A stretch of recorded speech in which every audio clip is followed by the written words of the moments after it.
Hello friends, welcome to Sara stories. நாம் இன்றைக்கி பார்க்க போகிற ரெசிபி கிளி மீன் குழம்பு. ரொம்ப சூப்பராக இருந்தது. மீனில் முள் இல்லாதனால குழந்தைங்களும் விரும்பி சாப்பிட்டாங்க. வாங்க எப்படி செய்யறதுன்னு பார்க்கலாம்.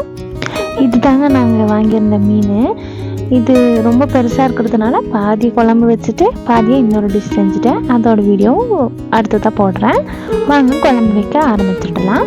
அடுப்பில் பாத்திரம் வச்சு ஆயில் ஆட் பண்ணி ஹீட் ஆனதும் 1/4 டீஸ்பூன் வெந்தயம் ஆட் பண்ணி மணம் வந்ததும் ஒரு 10-12 பல் பூண்டு ஆட் பண்ணிக்கிறேன். நான் சின்ன பல்லுங்கிறதுனால இவ்வளோ ஆட் பண்ணிக்கிறேன். நீங்கள் பெருசாக இருந்ததுன்னு ஒரு 5-6 ஆட் பண்ணிக்கோங்க. கூடவே 2 பெரிய சைஸ் பெரிய வெங்காயமாக வெட்டி ஆட் பண்ணிக்கிறேன். ஒரு கொத்து கருவேப்பிலையும் ஆட் பண்ணி இதை நல்லா வதக்கி கொடுத்துக்கலாம். வெங்காயம் லைட்டாக கண்ணாடி பதம் வந்ததும் வெட்டி வச்சுருக்கேன் ஒரு தக்காளி ஆட் பண்ணி தேவையான அளவு உப்பு ஆட் பண்ணிவிட்டு இதையும் நம்ம நல்லா வதக்கி கொடுத்துக்கலாம். தக்காளி நல்லா மசிய வதங்கி வரணும். இப்போ பாருங்கள், தக்காளியும் நல்லா வதங்கி வந்துடுச்சு. அடுத்ததாக நாம் தேங்காய் துருவல் ஆட் பண்ணிக்கலாம். கம்மியான அளவு தேங்காய் துருவல் ஆட் பண்ணினா போதும். ரொம்ப ஜாஸ்தி ஆட் பண்ணிட்டோன்னா மீன் குழம்பு டேஸ்ட்டு மாறிடும். அதனால் ஒரு அரைக்கை அளவுக்கு மட்டும் தேங்காய் துருவல் ஆட் பண்ணிக்கோங்க. தேங்காய் துருவல் ஆட் பண்ணிவிட்டு அதையும் நம்ம நல்லா மிக்ஸ் பண்ணி கொடுத்துட்டு தேங்காய் லைட்டாக ஹீட் ஆகிற வரைக்கும் மட்டும் நம்ம மிக்ஸ் பண்ணி கொடுத்துக்கலாம். ரொம்ப நேரம் விட தேவையில்லை. அவ்வளோதான், தேங்காயை நல்லா மிக்ஸ் பண்ணி கொடுத்தாச்சு. இனி நம்ம மசாலா ஆட் பண்ணிக்கலாம். குழம்பு மிளகாய்த்தூள் 2 ஸ்பூன் ஆட் பண்ணிக்கிறேன், வீட்டிலேயே வறுத்து அரைச்சது. அடுத்தது ஒரு 1/4 ஸ்பூன் அளவுக்கு மஞ்சள் தூள் ஆட் பண்ணிக்கிறேன். கூடவே கொத்தமல்லி தூள் 2 ஸ்பூன் ஆட் பண்ணிக்கிறேன்.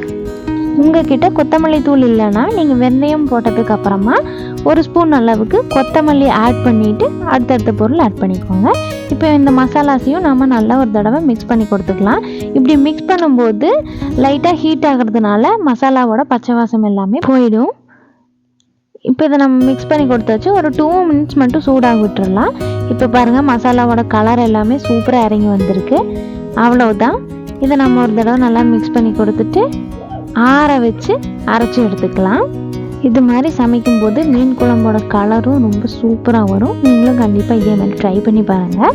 இதை நான் அரைச்சி எடுத்துகிட்டு வந்துக்கிறேன். அடுத்தது பாத்திரம் வச்சு 2 ஸ்பூன் அளவுக்கு ஆயில் ஆட் பண்ணிக்கலாம். ஆயில் ஹீட் ஆனதும் கடுகு போட்டு வெடித்து வந்ததும் சோம்பு ஆட் பண்ணிக்கலாம். ஒரு 1/4 ஸ்பூன் அளவுக்கு ஆட் பண்ணிக்கோங்க. சோம்பு நல்லா பொரிஞ்சு வந்ததும் 7-8 பல் பூண்டு ஆட் பண்ணிக்கிறேன். பெரிய பூண்டாக இருந்ததுன்னா நீங்கள் கம்மி பண்ணிக்கலாம். பூண்டு நல்லா பொரிய ஆரம்பிக்கும் போது ஒரு 2 பச்சை மிளகாயையும் ஸ்லைஸ் பண்ணி ஆட் பண்ணிக்கிறேன். இதை நம்ம நல்லா மிக்ஸ் பண்ணி கொடுத்துக்கலாம். பச்சை மிளகாயோட ஃப்ளேவர் ரொம்ப சூப்பராக இருக்கும் இந்த மாதிரி எண்ணெயில் போட்டு வதக்கி எடுக்கும்போது.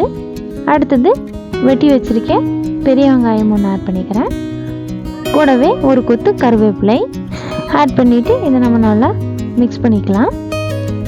வெங்காயம் நல்லா வதங்கி கண்ணாடி பதத்துக்கு மாறினதும் வரமிளகாய் தூள் 1/2 ஸ்பூன் ஆட் பண்ணிக்கிறேன். நீங்கள் உங்களோட காரத்துக்கு தகுந்த மாதிரி கூட குறைய மாற்றி ஆட் பண்ணிக்கோங்க. இதையும் நம்ம நல்லா மிக்ஸ் பண்ணி எடுத்துக்கலாம். மிளகாய் தூள் ஒரு தடவை நல்லா கலந்து கொடுத்ததும் நம்ம அரைச்சி வச்சுருக்க பேஸ்ட்டை ஆட் பண்ணிக்கலாம். ரொம்ப நேரம் விட்டுறாதீங்க, அப்புறம் மிளகாய் தூள் எண்ணெயிலேயே கருகிடும். அப்புறம் குழம்போட டேஸ்ட் மாறிடும். நம்ம அரைச்சி வச்சுருந்த கலவையை ஆட் பண்ணிவிட்டு அதே மிக்ஸி ஜாரில் இன்னும் கொஞ்சம் தண்ணி ஆட் பண்ணி அதையும் ஆட் பண்ணிக்கலாம். அடுத்தது நான் ஒரு நெல்லிக்காய் சைஸ் அளவுக்கு புளியை ஊற வச்சு கரைச்சி எடுத்து வச்சுருக்கேன். அந்த புளி தண்ணியையும் ஆட் பண்ணிக்கலாம். நீங்கள் உங்களுக்கு எந்த அளவுக்கு தண்ணி தேவையோ அதுக்கு தகுந்த மாதிரி ஆட் பண்ணிக்கோங்க. இப்போ புளி கரைசலையும் ஆட் பண்ணதுக்கப்புறமா ஒரு தடவை நல்லா மிக்ஸ் பண்ணி கொடுத்துக்கலாம். குழம்பு நல்லா மிக்ஸ் பண்ணி கொடுத்துட்டு குழம்புக்கு தேவையான அளவு உப்பு ஆட் பண்ணிக்கலாம். உப்பு ஆட் பண்ணதும் நம்ம இதை நல்லா கொதித்து வர்றதுக்காக மூடி போட்டு கொதிக்க விட்டுறலாம். குழம்பு நல்லா கொதித்து வரும்போது இன்னுமே கலர் நல்லா சேஞ்ச் ஆகிவிடும். இப்போ பாருங்கள், குழம்பு நல்லா தளன்னு கொதிக்குது. மீன் குழம்பு கொஞ்சம் தண்ணியாக இருக்க மாதிரி பார்த்துக்கோங்க, அப்போ தான் நல்லாயிருக்கும். நம்ம பெரிய வெங்காயம் போட்டு அரைச்சிருக்கிறதுனால குழம்பு லைட்டாக தண்ணியாக தான் வரும். அதனால தண்ணியோட அளவு மட்டும் கொஞ்சம் பார்த்து ஆட் பண்ணிக்கோங்க. இப்போ குழம்பு நல்லா கொதித்து பச்சை வாசம்லாம் போய் மணம் அடிக்க ஆரம்பிச்சிடுச்சு. புளி ஆட் பண்ணியிருக்கிறதுனால நல்லா குழம்பு கொதிச்சதுக்கு அப்புறமா மீன் ஆட் பண்ணுங்கள். வெட்டி வச்சுருக்கேன் மீன் துண்டுகளை நான் குழம்புல ஆட் பண்ணிக்கிறேன். மீன் துண்டை பார்க்கும்போதே சாப்பிடணுன்னு ஆசையாக இருக்குது. உங்களுக்கு எப்படி இருக்குன்னு கமெண்ட்டில் சொல்லுங்கள். எல்லா மீன் துண்டையும் ஆட் பண்ணதுக்கப்புறமா லைட்டாக மிக்ஸ் பண்ணி கொடுத்துக்கோங்க, ரொம்ப கலந்து விட வேண்டாம்.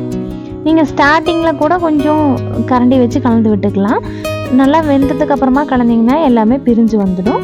மீன் துண்டை ஆட் பண்ணிவிட்டு மூடி போட்டு ஒரு 5 நிமிஷம் மட்டும் கொதிக்க விட்டுக்கலாம். இப்போ பாருங்கள், குழம்பு நல்லா கொதிச்சு வந்துடுச்சு. 5 நிமிஷத்தில் மீனும் சூப்பராக வெந்து வந்துடுச்சு.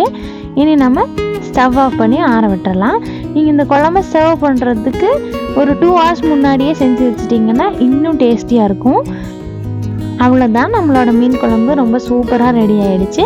சாதத்து கூட இந்த மீன் குழம்பை ஆட் பண்ணிவிட்டு கூடவே ஃபிஷ் ஃப்ரையும் வச்சு சாப்பிடும்போது ரொம்ப அருமையாக இருக்கும். நீங்களும் கண்டிப்பாக இதே மாதிரி மீன் குழம்பு செஞ்சு பார்த்துட்டு எப்படி இருந்ததுன்னு கமெண்ட்டில் சொல்லுங்கள். வீடியோ பிடிச்சிருந்ததுன்னா லைக் பண்ணிக்கோங்க. இன்னும் நிறையா வீடியோஸ்க்கு சேனலை சப்ஸ்கிரைப் பண்ணிக்கோங்க. தேங்க்ஸ் ஃபார் வாட்சிங்.